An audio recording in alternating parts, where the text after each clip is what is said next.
এই দেশের মানুষ আমাকে ক্ষমতায় আনে, মিথ্যাচার করবেন না। আমরা লড়াই করেছি আমাদের এই ফ্যাসিবাদের বিরুদ্ধে 14-15 বছর। আমরা 2021 সালে 22 সালে আমরা 31 দফা নিয়েছিলাম সংস্কার কর্মসূচি, এগুলো আমাদের করা। সুতরাং যখন আপনারা মানুষকে বলেন যে বিএনপি এই সরকার তারা সংস্কার করতে চায় না, মিথ্যার কথা বলে।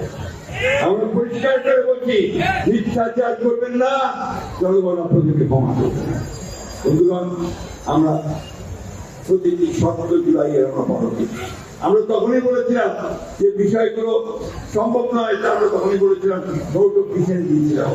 সে তো কথা কয় না, ওখানে আমরা কিছু সড়ক করেছি, আমরা এগুলো সড়ক করেছি, পরিষ্কার করে বলছি, আমরা সই করেছি, ঘোষণা করেছি, আমরা সই করেছি।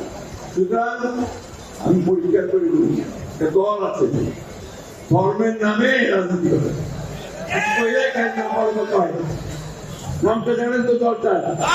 কয়েকটি কি দলটার নাম কি? জোরে কইলে হবে।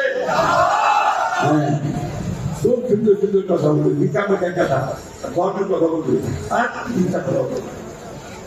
এই করে রাজনীতি হবে না। জনগণের ভালোবাসা পেতে হলে সত্য কথা বলে জনগণকে ভালোবেসে দিতে হবে।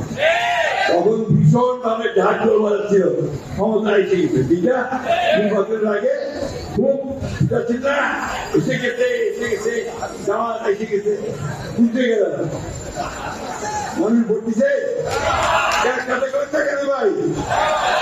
হ্যালো, আসলে জামাত আসবে, জামাত ভবিষ্যতে আসবে মনে করেন? এই দেশের মানুষ জামাতকে ক্ষমতায় আনে, খুব পরিষ্কার কথা। কেন?